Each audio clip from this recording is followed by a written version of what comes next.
आज आपके सामने जो विषय लेकर आया हूं वो है कि हर एक अलौकिक चीज परमेश्वर नहीं है। हर एक अलौकिक या सुपरनैचुरल चीजें परमेश्वर नहीं है। जनरली क्या होता है, अपने देश में आप देख सकते हैं या अपने जीवन में आप देख सकते हैं, अपने परिवार में आप देख सकते हैं कि यदि कुछ भी अलौकिक होता है, अलौकिक मतलब होता है जो नेचुरल नहीं है, तो जो नेचुरल नहीं है उसके विषय में जब हम देखते हैं तो क्या बात है, कुछ भी चीज हम सुनते हैं, जब देखते हैं हमें क्या लगता है कि ये ईश्वर की ओर से है, परमेश्वर की ओर से है, ऐसा हम सोचते हैं। फॉर एग्जाम्पल, आपके और मेरे जीवन में जब लोगों के जीवन में समस्या आती है तो लोग क्या करते हैं, तुरंत ही किसी ऐसे व्यक्ति के पास जाते हैं और वो व्यक्ति क्या करेगा, उनको कुछ कैलकुलेशन करेगा, कुछ बातें करेगा और उसके बाद क्या करेगा, उस बात को देखेगा और बताएगा कि आपके जो प्रॉब्लम का कारण क्या है, पर्टिकुलर व्यक्ति है या कोई जगह है या कोई भी चीज है ना। और हम क्या सोचते हैं कि ये व्यक्ति बहुत ही पहुंचा हुआ व्यक्ति है, बहुत ही महात्मा व्यक्ति है, बहुत इस तरह का व्यक्ति है जिसने मेरे बारे में बता दिया। वो कई बार वो आपके घर के बारे में, कई बार आपके चीजों के बारे में, बाल बच्चों के बारे में क्या करते बता देते हैं। तो क्या होता है, जनरली हमको लगता है कि बिल्कुल अलौकिक हो रहा है ईश्वर की ओर से, लेकिन ऐसा जरूरी नहीं है। मैं पिछले दिनों एक भाई से मैं मिला था, तो उस भाई ने मुझे क्या बताया कि उनके घर में चोरी हुई, उनके परिवार में चोरी हुई गोल्ड की, है ना। तो जब वो किसी ऐसे व्यक्ति के पास गए जो इन चीजों को बताता है कि आपका गोल्ड किसने चुराया तो उसने जब उनके पास गए तो एक्चुअली गोल्ड था उनकी जो मेन जो व्यक्ति उस घर के, उसकी वाइफ का था, लेकिन जब उस व्यक्ति ने जिसके पास गए वो किस पे ब्लेम किया, उनके खुद के देवर पे। और वो इस बात को बोलता है, उसे मैं पर्सनली मिला, उसने, मैं इस घटना को जानता हूं, उसने बोला कि भैया बोला इसमें मेरा कोई 1% हाथ नहीं है, मतलब कहीं से भी मैंने कुछ भी ऐसा नहीं किया, लेकिन बार बार वो इसी बात को जोड़ दे रहे, उसने चुराया, उसने चुराया। सोचिए कितनी बड़ी बात है जिसका प्रूफ भी नहीं कर सकते, और एक ब्लेम हो गया और हमेशा के लिए उसके जीवन पे एक दाग और धब्बा लग गया। और आदमी किसकी बातों पे विश्वास करेगा, उस व्यक्ति जो बता रहे उसकी बातों पे विश्वास करेगा या जो व्यक्ति कह रहे मैंने नहीं चुराया उसकी बातों पे विश्वास करेगा, उसकी बातों पे, क्योंकि उसको लगता है ये अलौकिक तरीके से उसको पता चल गया, सुपरनैचुरल तरीके से पता चल गया कि इसके अंदर क्या है, उसने चुराई है। फिर एक और घटना उसने बताई थी, मेरा इन सब चीजों से विश्वास कंप्लीटली उठ गया। फिर बोले मेरी दीदी को जब प्रॉब्लम हो रहा था तो वो वहां पर उसके पास गए, किसी के पास जो इस तरह की चीजें करते हैं, और उसने सारा झाड़ फूक किया, सब कुछ किया, और उसने क्या बोला कि तुम्हारे पेट में पथरी है, तुम्हारे किडनी में पथरी है और 3 पथरी है, और मैं क्या करूंगा, यदि तुम मुझे पैसा दो, 20,000 कितना जो है पैसा दो, तो मैं क्या करूंगा, तुम्हारी इस पथरी को क्या कर दूंगा, मैं निकाल दूंगा, ऐसा उसने बोला। तो ये दोनों चुपके से बोले अभी चुपके से निकलो यहां से, ठीक। किसी के बोलने पे गए थे, बाद में बोले उनका कॉल आने लगा, बार बार कॉल आने लगा। और उन्होंने क्यों बताया कि जब पहले उससे मिलने गए थे और उसके तुरंत बाद जब डॉक्टर के पास अपॉइंटमेंट था उनका, जब डॉक्टर के पास अपॉइंटमेंट था तो वहां पे जब गए तो डॉक्टर ने अल्ट्रासाउंड के लिए बोला कि दर्द क्यों हो रहा है, तो उसे पूरा छान मारा, कहीं भी कोई पथरी नहीं थी उसकी, है ना। तो वो पता नहीं कौन सी दृष्टि से देख रहा था, हम बोलते हैं ना दिव्य दृष्टि से देख के बताते हैं कि उसके अंदर ये है। अब दोनों ही घटना सोचिए उसके जीवन में हुआ था। यदि कोई साधारण व्यक्ति होता जो इस चीज को पता नहीं करता तो क्या होता, मुश्किल में होता। हम देखेंगे कि हर एक चीज जो है पवित्र आत्मा या परमेश्वर की ओर से नहीं होता। कोई भी व्यक्ति 3 तरह की चीजों के द्वारा बोल सकता है जल्दी, अलौकिक चीज जब होता है। मैंने पहला क्या चीज बोला, हर एक अलौकिक चीज परमेश्वर की ओर से नहीं है। तो कभी भी मत सोचे कुछ भी अजूबा घटना हो रहा है तो हम क्या कर रहे हैं, तुरंत उसको ईश्वर मान लेंगे या तुरंत उनको हम सोचेंगे कि ईश्वर की ओर से हो रहा है, लेकिन ऐसा जरूरी नहीं है। 3 रिसोर्स हो सकता है कि जिसके द्वारा आपके जीवन में लोग अलौकिक चीजों को बता सकते हैं। पहला है स्वयं परमेश्वर का आत्मा, है ना। परमेश्वर का आत्मा आज भी क्या करता है, लोगों के जीवन से बातें करता है। है ना, क्योंकि परमेश्वर आत्मा है और वो डायरेक्ट कई बार लोगों के जीवन से बात नहीं करता है, तो वो क्या करता है, विभिन्न माध्यमों को परमेश्वर क्या करता है, अपनाता है, जिसके द्वारा वो बातें करता है ना। क्या माध्यम हो सकता है? सबसे ज्यादा मैंने लोगों के जीवन में देखा है वो है स्वप्न। स्वप्न के द्वारा कई बार परमेश्वर क्या करता है, हमारे जीवन की अगुवाई करता है। मैं ये नहीं कह रहा हूं सारे सपने परमेश्वर की ओर से होते हैं, मैं क्या बोल रहा हूं, परमेश्वर सपने के माध्यम से कई बार क्या करता है, लोगों के जीवन से बातचीत करता है। कई बार जब मैं लोगों से जाता हूं, मिलता हूं, मैं उनसे ये पूछता हूं कि क्या कोई आपने सपना तो नहीं देखा? ये जरूर मैं बोलता हूं, क्योंकि कई बार परमेश्वर भी सपनों के द्वारा बातें करता है। फिर क्या माध्यम में परमेश्वर बातें करे? भविष्यवाणी के द्वारा। भविष्यवाणी के द्वारा क्या है कि परमेश्वर के लोग, जो परमेश्वर के भक्त लोग हैं, उनके जीवन में परमेश्वर आपके विषय में प्रकट करता है और वो कुछ बोलते हैं। लेकिन एक बात है कि हर कोई जो कुछ बोल रहा है वो परमेश्वर की ओर से हो, ऐसा जरूरी नहीं है। आंख बंद करके उस बात पे विश्वास करना, चाहे कोई भी व्यक्ति हो, है ना। किसी के बातों को भी, भविष्यवाणियों को परमेश्वर का वचन ये नहीं कहता है कि आप आंख बंद करके विश्वास कर लो। बहुत सारे लोग क्या करते हैं, भविष्यवाणियों को पूरा करने की कोशिश करते हैं। कैसे? जैसे परमेश्वर ने कुछ बोला है कि मैं तुम्हारे जीवन में ऐसा करूंगा, और जब वो चीज होता हुआ नहीं देखते हैं तो क्या करते हैं, वे खुद ट्राई करते हैं। उदाहरण के लिए बाइबल से उदाहरण देता हूं, ठीक है।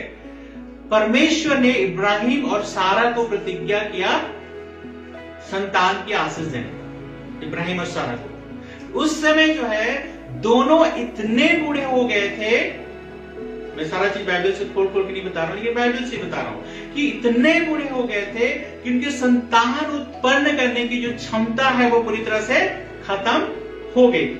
मतलब संतान उत्पन्न नहीं कर सकते थे। खासकर सारा का थोड़ा सा इब्राहिम में था, तो सारा बांझ थी।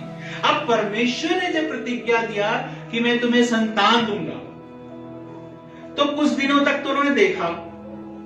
जब देखा कि जो है संतान नहीं हो रहा है, तो तुरंत उन्होंने क्या किया, उस समय की प्रथा है, आज के समय में हम ऐसा नहीं करते हैं, जो उनकी जो सारा की जो नौकरानी जो हाजिरा है, उसको क्या किया, उसकी खुद की पत्नी ने संतान होने के लिए दे दिया कि चलो उसके साथ शारीरिक रिश्ता करने के द्वारा शायद संतान उत्पन्न हो जाए। परमेश्वर ने क्या बोला था? परमेश्वर ने ये बोला था कि इन दोनों को, तुम्हारे पति पत्नी को मैं तुम्हें क्या करूंगा, तुम्हें संतान की आशीष दूंगा। लेकिन जब काफी दिनों तक नहीं होते देखा, तो उन्होंने क्या, खुद इसमें लग गए।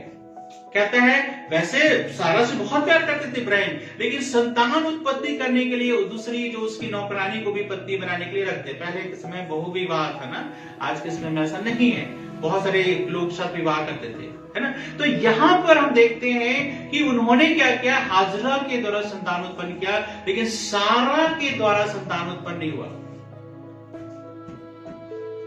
और जब परमेश्वर ने बोला, दोबारा बोला कि मैं सारा के द्वारा ही दूंगा, तो उन्होंने क्या बोला पता है, आप ऐसा ना करें प्रभु, आप केवल जो उत्पन्न हुआ है उसको आशीष दे दे, यही हमारे लिए बहुत है। तो बहुत बार क्या करते हैं, हम कुछ भी चीज सुनते हैं और जब उसको होते हुए नहीं देखते हैं, तो उसको पूरा करने में खुद लग जाते हैं, किसी तरह से जोड़ तोड़ करके।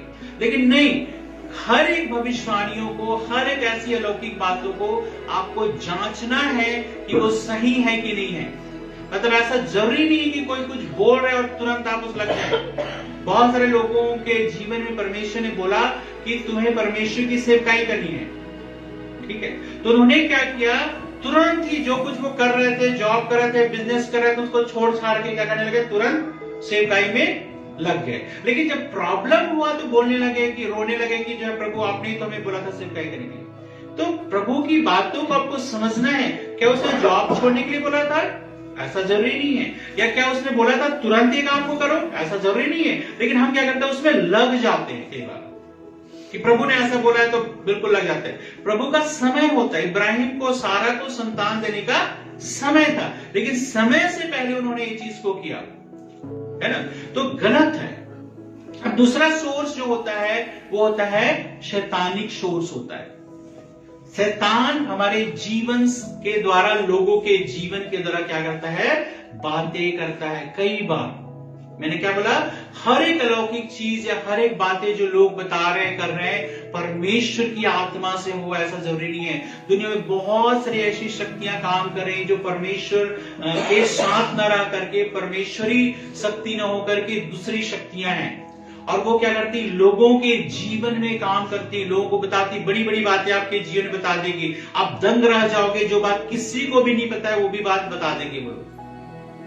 तो क्या लगता है हमें, ये परमेश्वर की ओर से है, लेकिन ऐसा जरूरी नहीं है, ऐसा जरूरी नहीं है। और शैतान भी कई बार हमें बहुत सारी बार आपने देखा होगा कि आपको डरावने डरावने सपने आते हैं।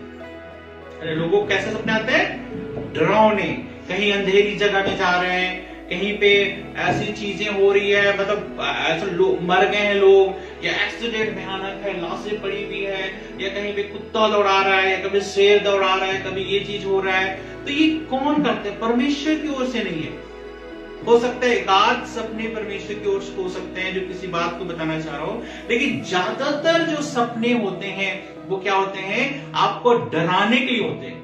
और वो उसका सोर्स क्या होता है, रिसोर्स क्या होता है, कहां से आता है वो, शैतान आपको जीवन को बार बार आपके जीवन से क्या करता है, बातें करता है।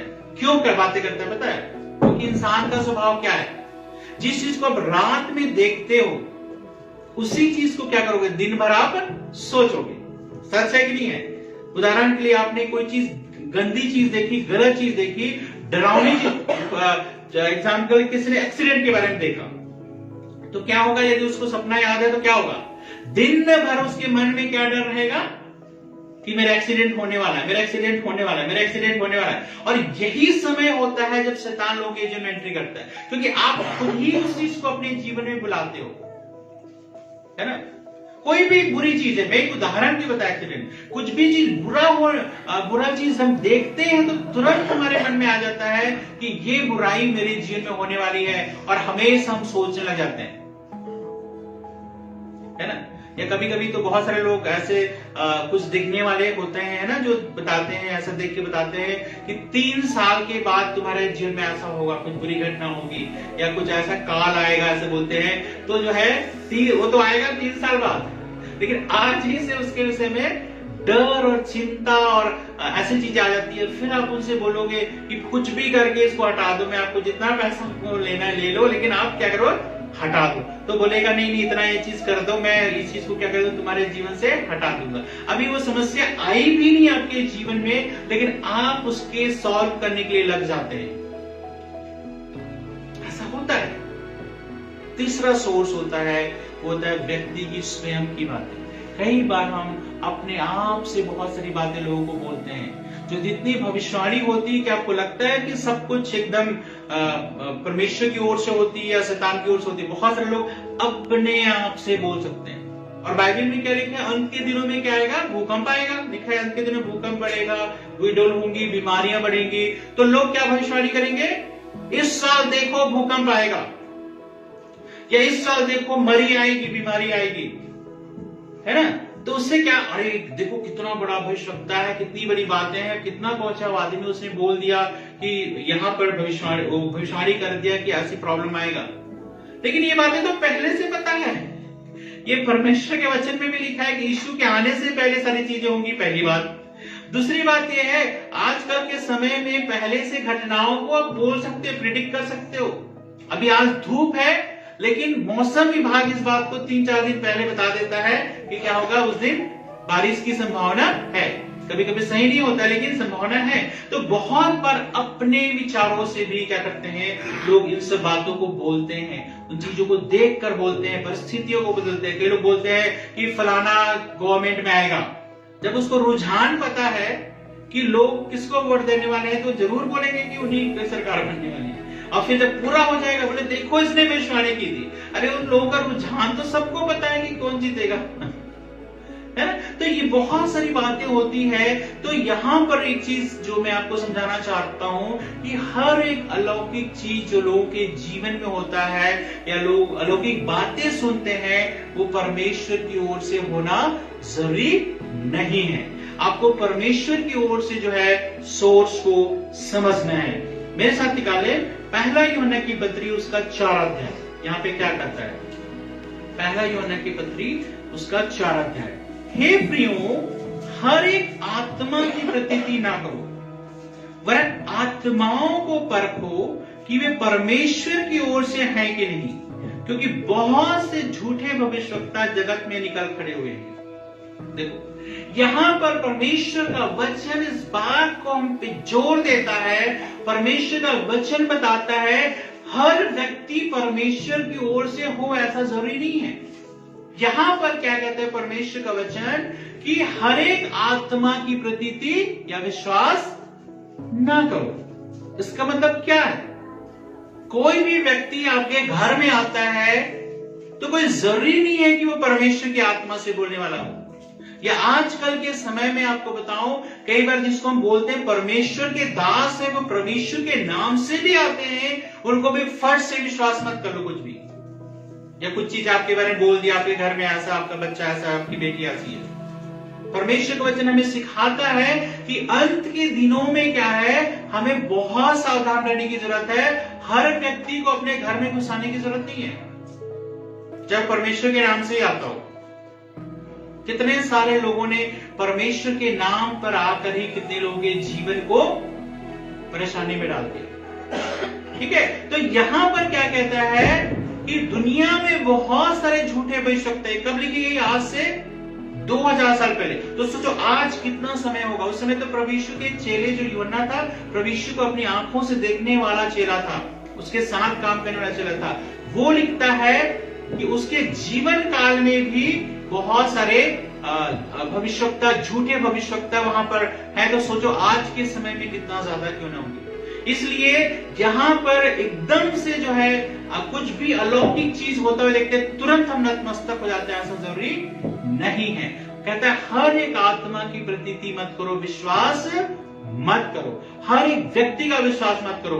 आजकल जो यदि आप यीशु मसीह पर विश्वास करते हैं, बहुत सारे ऐसी झूठी शिक्षा वाले, गलत शिक्षा वाले भी जो क्या करे, घर घर घूम रहे हैं।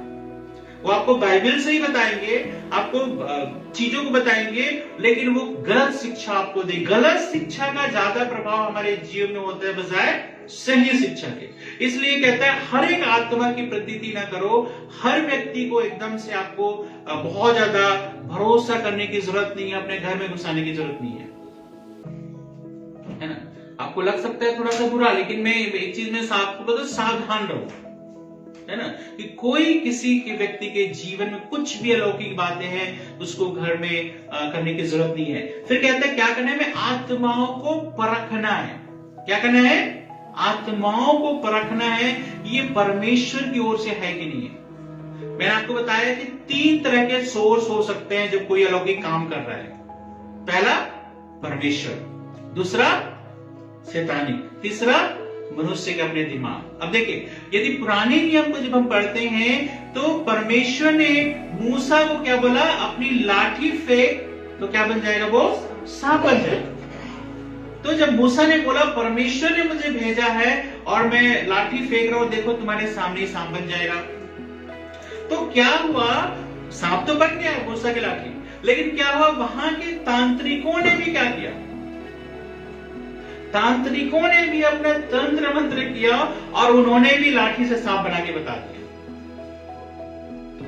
समझ रहे बात को? मतलब कई बार परमेश्वर के अलावा दूसरी शक्तियां भी आपके और मेरे जीवन में क्या कर सकती हैं? चमत्कारों को कर सकती हैं, है ना। इसलिए मैं आपको बोला, सिर्फ चमत्कार के पीछे भागोगे तो आपके जीवन में नुकसान को जो है झेलोगे। मैं गया हूं, बहुत बार गया हूं, मेरे साथ तो क्या क्या नहीं किया मुझे पता है, ठीक है। लेकिन कभी भी यहाँ पे कहता है हर एक आत्माओं पे एकदम से जल्दी से विश्वास मत करो। कोई कुछ बोल रहे भविष्यवाणी, एकदम से फट से परमेश्वर ने ऐसा मुझे बोला है, ऐसा मत सोचने लगो। तो कौन सा सोर्स है? कई बार तो बोल सकते हैं। तो हर एक बातों की प्रतीति ना करो, कहता है परखो, परखना बहुत जरूरी है ना। व्यक्ति को परखना बहुत जरूरी है। सबसे पहली बात, यदि परमेश्वर आपके जीवन से बात करेगा तो एक चीज आपको समझना जरूरी है, कैसे पहचानोगे कह रहा है वो परमेश्वर की ओर से। सबसे पहला फल, है ना। क्या कहता है? तुम झूठे भविष्यवक्ताओं को कैसे पहचानो? तो उसके फलों से पहचानोगे। मत्ती सुसमाचार हम निकालते देखिए। मत्ती मेरे साथ निकालिए 7 अध्याय, ठीक है, मत्ती 7 में देखते हैं। यहां पर इस प्रकार लिखा है 15 पद में, यहां पर, ठीक है, 7 का 15। झूठे भविष्यवक्ताओं से सावधान रहो, जो भेड़ों के भेष में तुम्हारे पास आते हैं, परंतु अंतर में वे फाड़ने वाले भेड़िए हैं। परमेश्वर का वचन क्या कहता है? आज के समय में हमें झूठे लोगों से क्या करना है? सावधान रहना है। लेकिन वो कैसे आएंगे आपके पास? भेड़िया बन के आएंगे आपके पास। जब भेड़िया बन के पास आपके पास आएंगे तो पहले ही पहचान लोगे, है ना, कि भेड़िए से तो आप दूर ही रहोगे। भेड़िए प्रतीक के रूप में ना, मतलब भेड़िया किस चीज का प्रतीक है? धूर्तता का, चालाकी का। भेड़ किस चीज का प्रतीक है?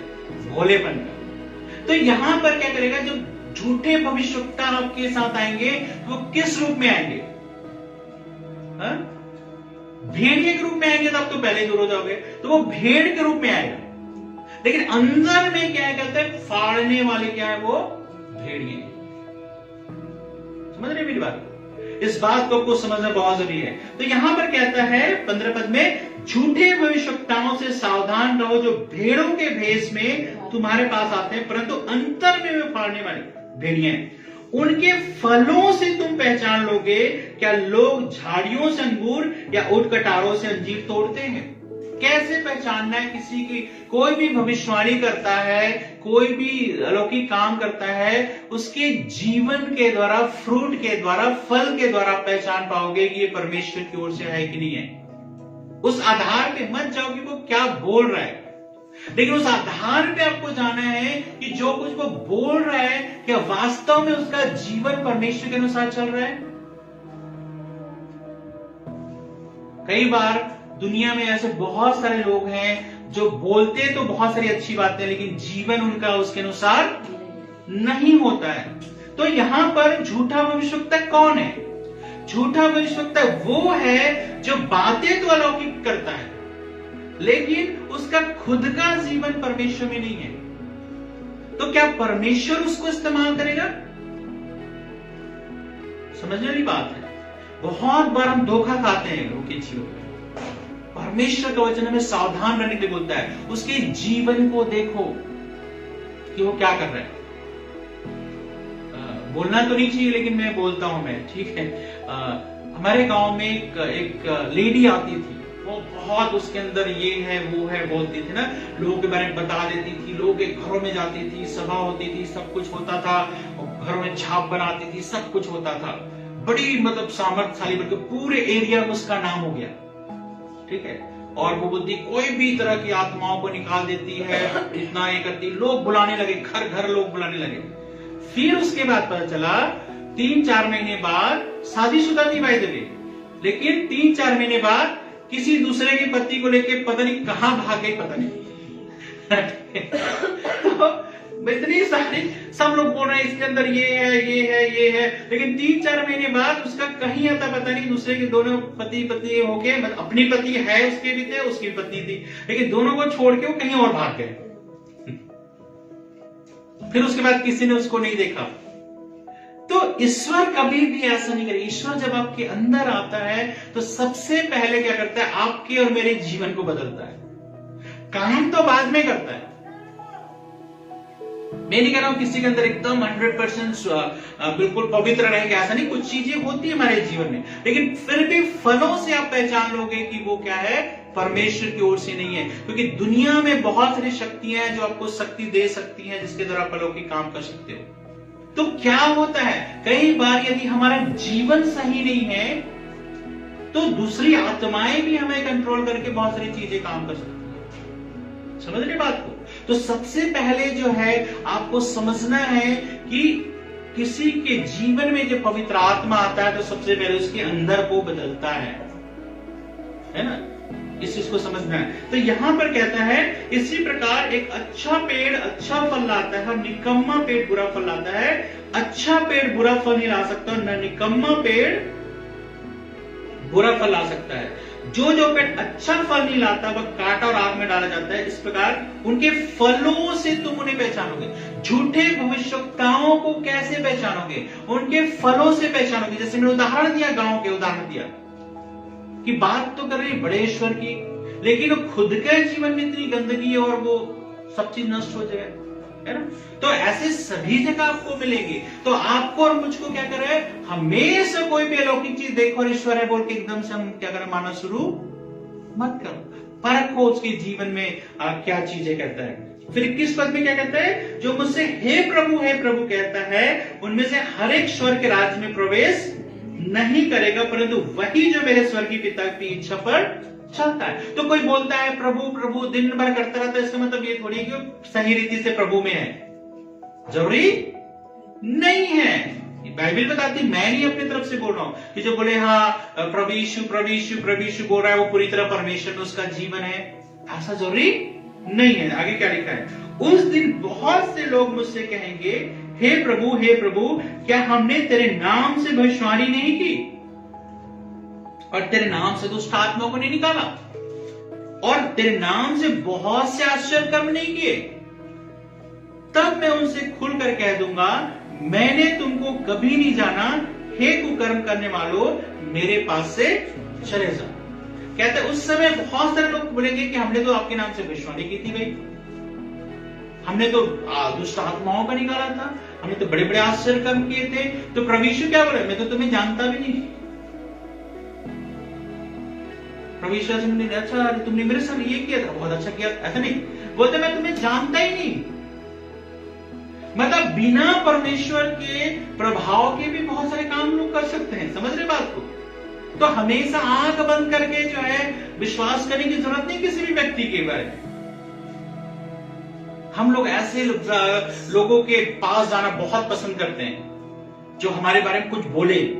मजा आता है ना जब कोई बोलता है कि तुम्हारे जीवन में ये चीज होने वाला है, तुम्हारे अगले ये होना है, बच्चों के साथ ये होने वाला है, ये सारी चीजें। हम क्या करते हैं, इवन आजकल के समय में लोग पैसा दे के भी जाते हैं। सभी में है, मैं बता रहा हूं, इवन प्रभु यीशु मसीह के लोगों में भी ये बात बहुत ज्यादा हो रही है आजकल। लोग क्या करते हैं, मिलने के प्रार्थना करने के क्या मानते हो, इतने 1000 रुपए दोगे तो क्या है, मिलेंगे।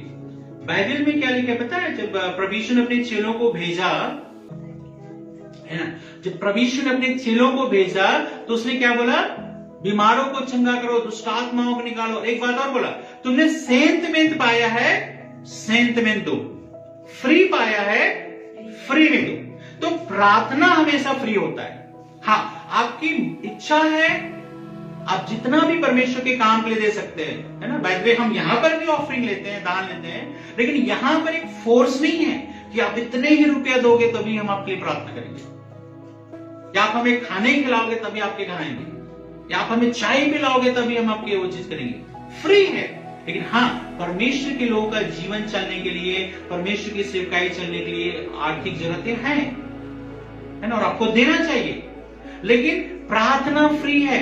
आप ऐसा नहीं बोल सकते कि मैंने इतना आपको दिया इसलिए जो है आप परमेश्वर मुझे आशीष देगा, नहीं, ये है फ्री है। तो यहाँ पे बहुत सारे लोग होंगे जो बोलेंगे तेरे नाम से हमने दुष्ट आत्माओं को निकाला, भविष्यवाणी की, आश्चर्य कर्म किए। मैं नहीं करूंगा, सारे ऐसे करने वाले झूठे हैं, ऐसा नहीं बोल रहा हूं मैं बाइबल कि जो भविष्यवाणी करता है, दुष्ट आत्मा निकालता है, आश्चर्य कर्म झूठा है। लेकिन मैं आपको क्या बता रहा हूं, बहुत सारे लोग ऐसे हैं, बहुत सारे लोग दूसरी आत्मा के अधीन है जो परमेश्वर का नहीं है।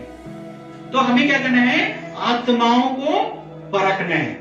फिर हम पहला यूहन्ना में वापस आ जाएं, यहां पर लिखा है 2 पद में, परमेश्वर का आत्मा तुम इस रीति से पहचान सकते हो कि जो आत्मा मान लेती है कि यीशु मसीह शरीर में होकर आया है वह परमेश्वर की ओर से है, और जो आत्मा यीशु को नहीं मानती वह परमेश्वर की ओर से नहीं। और वही तो मसीह के विरोधी की आत्मा है जिसकी चर्चा तुम सुन चुके हो कि वह आने वाला है और अब भी जगत में है।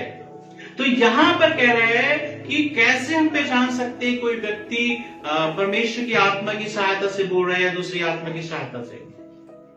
पहचान क्या है, कहता है जो आत्मा यीशु को मानती है, यीशु को स्वीकार करती है, वो आत्मा परमेश्वर की ओर से है। और जो आत्मा यीशु को स्वीकार नहीं करती है वो परमेश्वर की ओर से नहीं है। तभी तो जब आप यीशु को अपने जीवन में बुलाते हो तो वो क्या करते हो? भाग जाते हैं। इसलिए कईयों के लिए जब हम प्रार्थना करते हैं, अभी तो कोई सिर दर्द नहीं, पैर दर्द नहीं, कोई कुछ नहीं है, लेकिन जब हम लोगों के लिए प्रार्थना करते हैं तो क्या होता है? उनका सिर दर्द, पैर दर्द शुरू हो जाता है। मैं नहीं बोला सबके लिए प्रार्थना में सबको शुरू हो जाएगा, ऐसा नहीं है, मतलब कई बार ऐसा शुरू हो जाता है। लोग बोलते हैं तो उल्टा हुआ कि अरे यार प्रार्थना करवाए तो अच्छा होने के बजाय क्या हो रहा है? बुरा हुआ। तो बुरा क्यों हुआ? आपके शरीर में वो बैठा हुआ है। जब हम प्रार्थना कर रहे हैं तो उसको क्या हो रहा है? तकलीफ हो रही है। जैसे कभी कभी जब हम लेट कर देते हैं तब कैसे बैठते हैं? जैसे नीचे बैठे रहते हैं ना, कहीं पे बैठ रहे हैं, नीचे बैठे, कभी पैर इधर करेंगे, कभी उधर करेंगे, कभी पैर आगे करेंगे, तो वैसी टाइप होता है, तो उसको तकलीफ होता है। तकलीफ होता है तो ऐसे करते हैं। तो वैसी दुष्ट आत्माएं जो पहले से घर में काम कर रही है, लोगों के जीवन में काम कर रही है, हम प्रार्थना करते हैं तो क्या करते हैं? प्रकट होती है। अभी तक छुपी बैठी है और कभी कभी बीच में तो प्रकट होती है तो ज्यादा तकलीफ होती है। जब ज्यादा तकलीफ होती है लोग सोचते हैं प्रभु यीशु से प्रार्थना करने के बाद तकलीफ क्यों बढ़ गई, लेकिन ये कारण है। तो यीशु जहां पर है, यीशु को यदि आप बुलाते हो तो दूसरी शक्तियां जो भाग जाएंगी, वहां से वो रहेंगी नहीं, बिल्कुल रहने का अधिकार ही उसको नहीं है, क्योंकि जहां परमेश्वर है वहां पे दूसरी शक्तियां नहीं काम कर सकती। फिर यहां पर क्या लिखा है? 4 पद से, हे बालकों तुम परमेश्वर के हो और तुमने उन पर जय पाई है, क्योंकि जो तुम में है वह उससे जो संसार में है बड़ा है। हमारे अंदर जो है वो उससे बड़ा है जो दुनिया में है, इसलिए हमें डरने की जरूरत नहीं है। बहुत से लोग हमेशा डरते रहते हैं, कांपते रहते हैं, क्या? कि उनके खुद के रिश्तेदार ही उनके ऊपर कोई जादू टोना न कर दे। होता है, ठीक है। अब एक परिवार से मैं बहुत दिन हो गए बात करते करते, वो इस बात से परेशान है कि उनके खुद के रिश्तेदार लोग क्या कर रहे हैं उनके ऊपर जादू टोना, पहाड़ में रहते हैं वो, और उनके खुद के रिश्तेदार लोग उनके जीवन में ऐसी चीजें कर रहे हैं, और वो हमेशा डरते रहते हैं कि ऐसा ना हो जाए, आज वो गई थी, आज वो गया था, आज उसने ऐसा फेंक दिया, मेरे घर के बाहर फेंक दिया, उसने ऐसा किया, और उसके बाद से मुझे ऐसा हो रहा है, वैसा हो रहा है। तो यहाँ पर जब प्रभु यीशु मसीह पर विश्वास करते हैं तो दुनिया भर के कोई भी लोग कुछ भी करते रहे, आपको डरने की जरूरत नहीं है, क्योंकि कहता है जो हमारे अंदर है उससे बड़ा है जो संसार में है। इसलिए हमारी सुरक्षा बाहर की चीजों पे नहीं है ना। जनरली लोग घर बनाते हैं, क्या डालते हैं बाहर, क्या करते हैं? हर घर के ऊपर क्या मिलेगा आपको? काला काला सा ऐसे, ठीक है, सबके घर में मिल जाएगा आपको, क्योंकि हमारा विश्वास परमेश्वर पे। हमारा विश्वास ये नहीं कि वो चीज कोई कुछ कर देगा, कुछ ये कर देगा, कुछ फेंक देगा, ये कर देगा, कुछ भी नहीं। हम जानते हैं कि हमारे अंदर जो विश्वास है वो सबसे बड़ा है, तो हमें इस बात का डर नहीं रहता है कि कोई कुछ कर ना दे, कुछ खाने में ला ना दे, घर में फेंक ना दे, ये ना करने दे, क्योंकि हमारे जिस परमेश्वर का हम विश्वास करते हैं वो सामर्थ्य उससे बढ़कर है जो संसार में है। इस बात को समझना बहुत जरूरी है। कोई डरने की जरूरत नहीं। यहां तक कि क्या लिखा है पता है? यदि मरकुस उसका 16 अध्याय के 15 पद से पढ़ो, क्या लिखा है देखिए, मरकुस 16 का 15। और उसने उनसे कहा, तुम सारे जगत में जाकर सारी सृष्टि के लोगों को सुसमाचार प्रचार करो।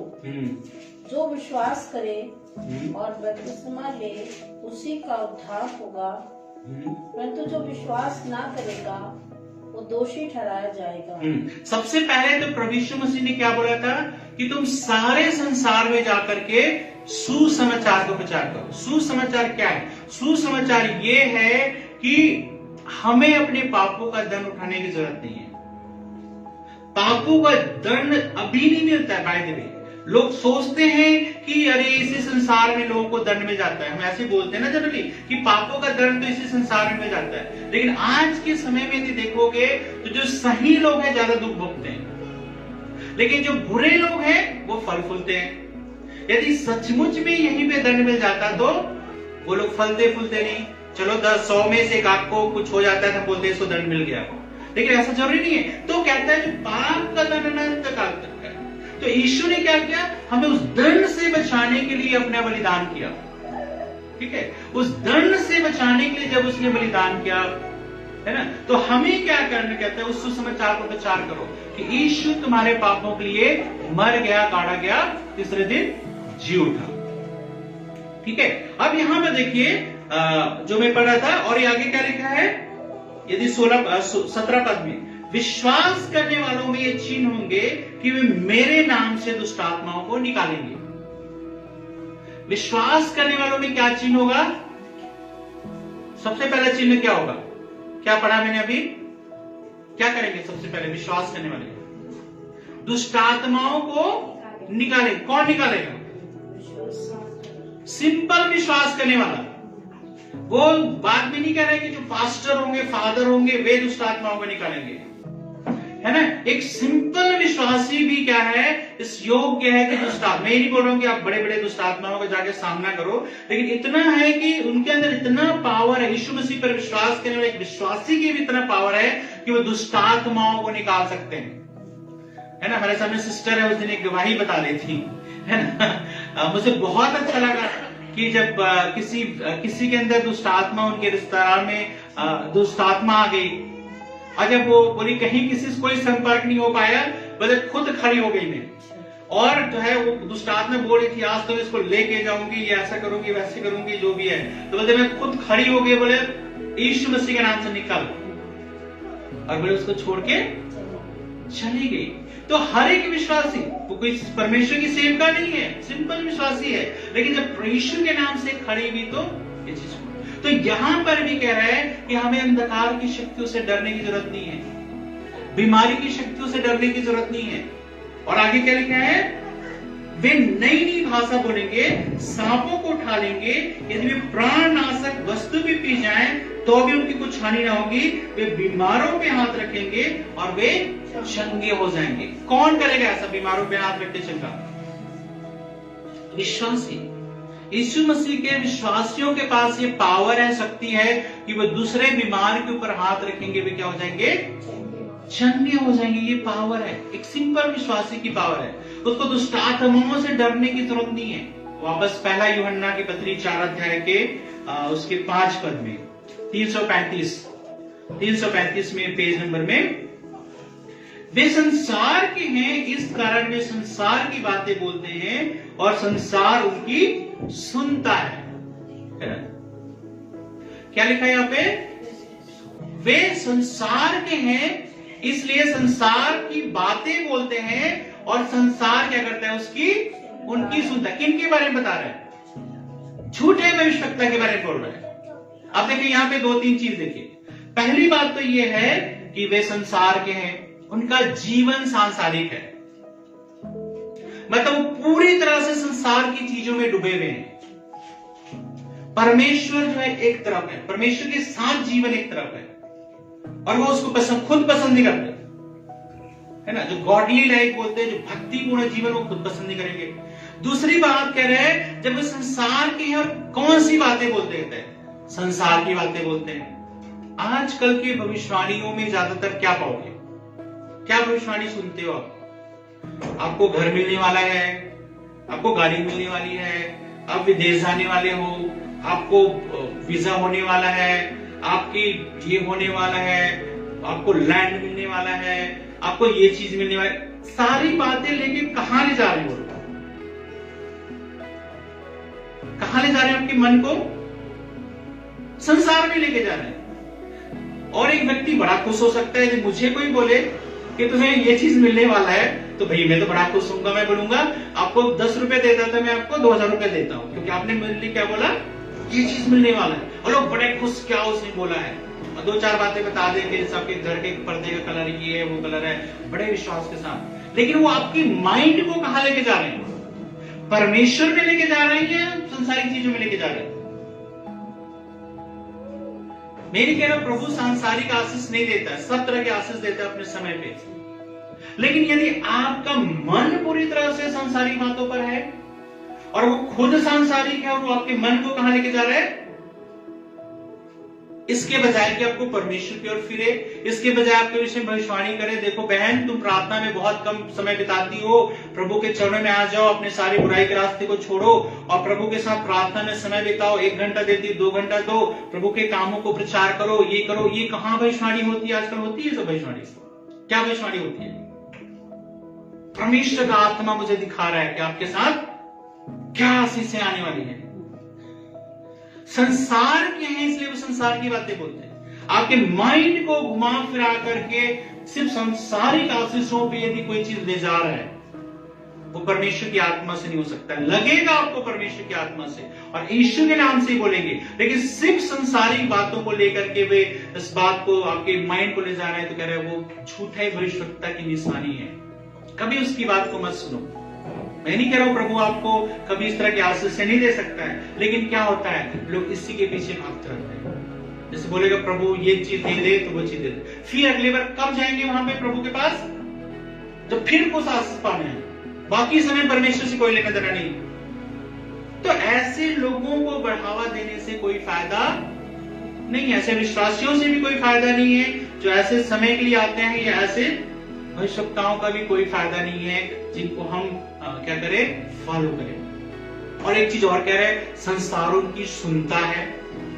क्यों सुनता है? हमें मजा आता है, हमें यही तो चाहिए। आज हमें क्या चाहिए कि कोई मेरी बच्चों के बारे में बोल दे, फ्यूचर के बारे में बोल दे, भविष्य के बारे में बोल दे, घर के बारे में बोल दे, गाड़ी के बारे में बोल दे, ये सब यही तो चाहिए इंसान को। और क्या चाहिए? हमारा जो दिन में हमारा माइंड किसमें रहता है?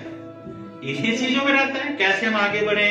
और इस चीज को करने के लिए लोग झूठ बोलने को भी तैयार हैं, मर्डर करने को भी तैयार हैं, खुद के घर वालों का भी करने को तैयार हैं, और मतलब घात करने को भी तैयार हैं, कुछ भी करने को तैयार हैं, रिश्वत लेने को भी तैयार हैं, अपने घर की खुशी के लिए जो है दूसरे के घर को नुकसान करने। कई गरीब भी, यहां तक कि इस समय क्या हुआ तो बताया, अभी बोलते हैं सारा करप्शन खत्म हो गया, कोई करप्शन खत्म नहीं हुआ है। आप कहीं भी काम करवा के जाके देख लो, कोई आपका काम नहीं करेगा, है ना। तो क्या करता है, कई बार गरीब आदमी अपना पेंशन के लिए भी, जिससे उसका गुजारा नहीं चलता, उसके लिए भी जाके क्या करोगे, सबसे पहले घूस देना पड़ेगा, है ना। पेंशन किसको मिलता है? जिसको, मैं नहीं बोल रहा हूं कि आप ए क्लास ऑफिसर रिटायर्ड हो गए, तो सिंपल लोग जो कितना पेंशन मिलता होगा उनको, 1000, 2000, 3000, उससे भी घूस लेते हैं लोग। सोचिए, पैसे को बढ़ाने के लिए कितने हद तक लोग जा सकते हैं, और उसके द्वारा अपने परिवार की खुशियां खरीदना चाहते हैं, लेकिन ऐसा पॉसिबल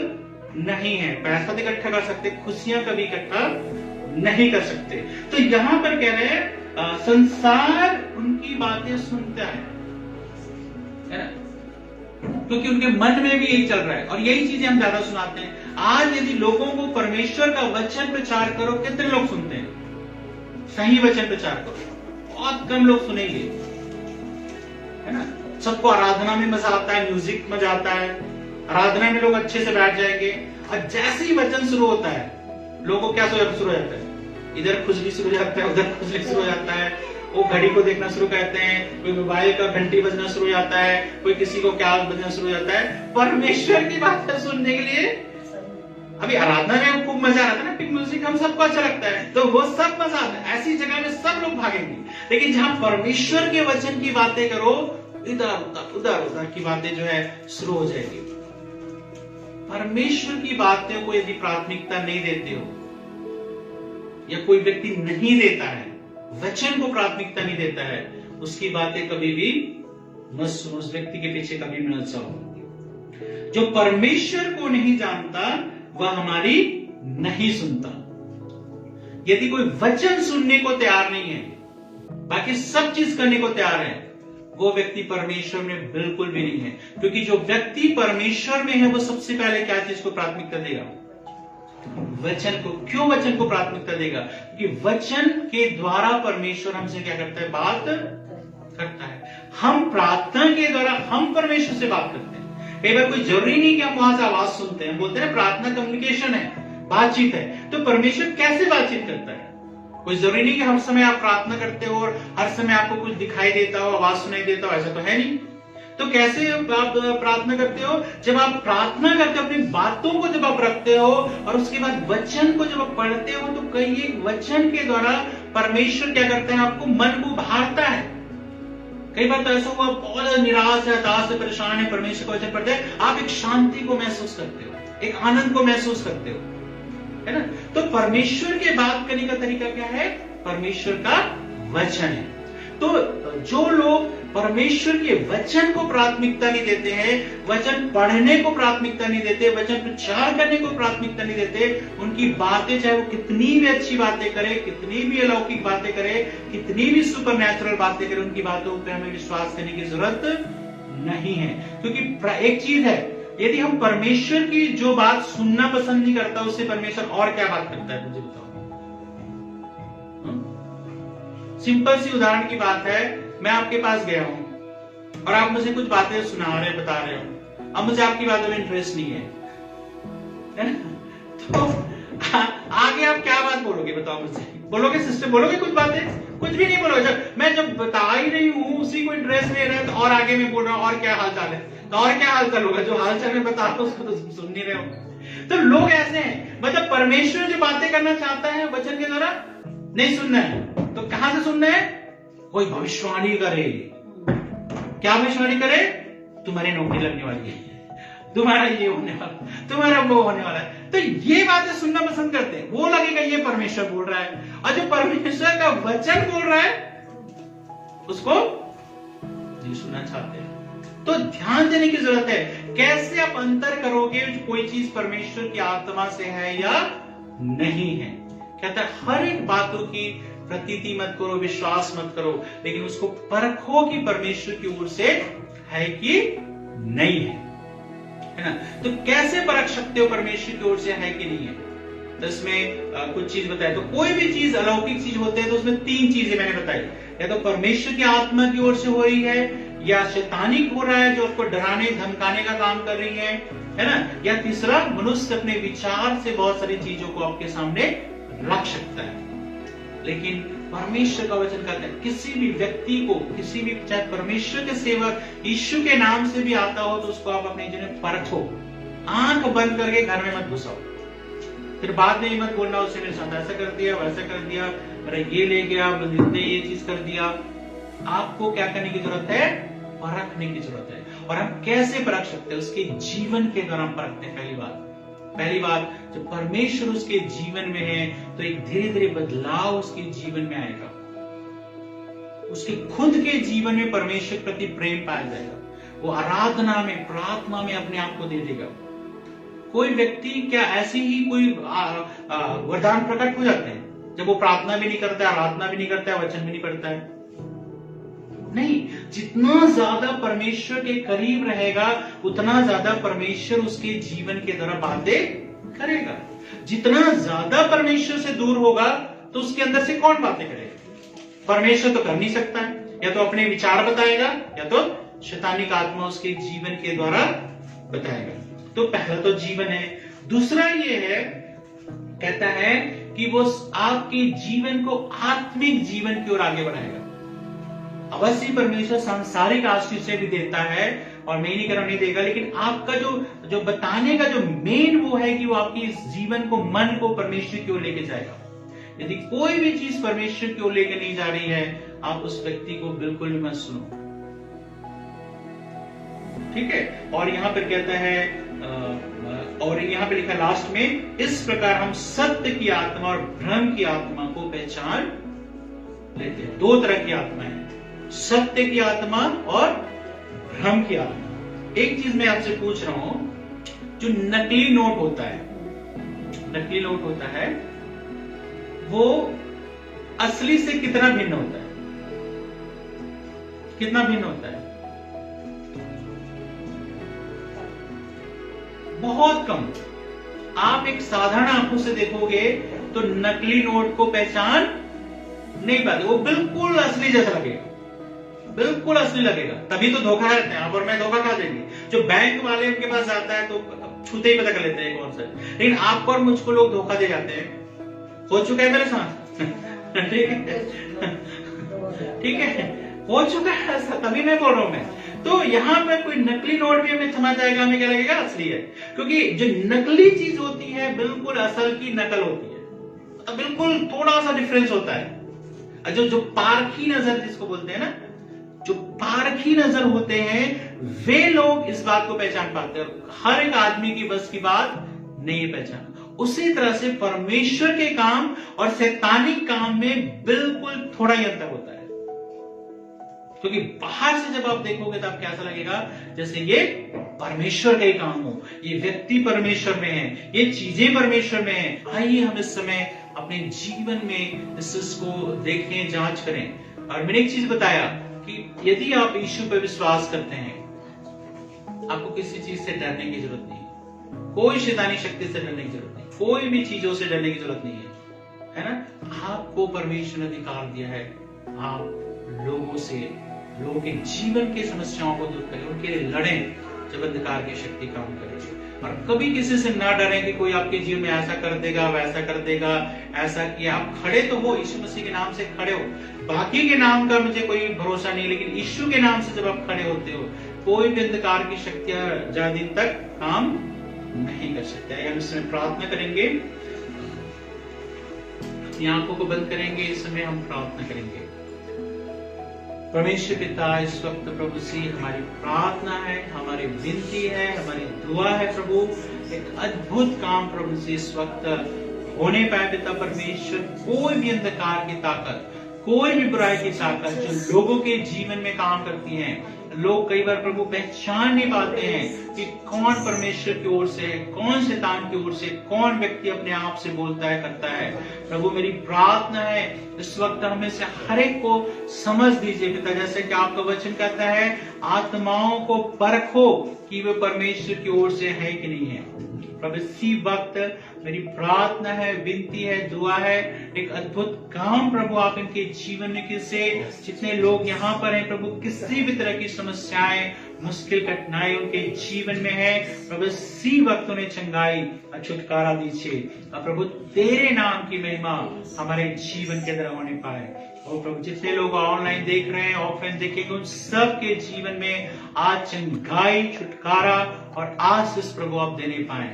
और होने दे हम सब प्रभु अपने कामों को नहीं कि प्रभु हमने भविष्यवाणी करी, हमने दुष्ट आत्मा निकाला, हमने प्रभु जी बड़े बड़े काम किए, परंतु कहता है जो मेरे वचन पे चलकर मानता है, सुनता है, वो मेरा जो उसको लेने के लिए मैं आऊंगा। प्रभु धन्यवाद, हम सबके जीवन को बड़ी आशीष दे। धन्यवाद के साथ प्रभु के नाम से आमीन। अब हमारे परमेश्वर पिता का प्रेम, प्रभु का अनुग्रह और पवित्र आत्मा की सहभागिता हम सब के साथ होते हैं। आमीन। प्रभु आशीष दे।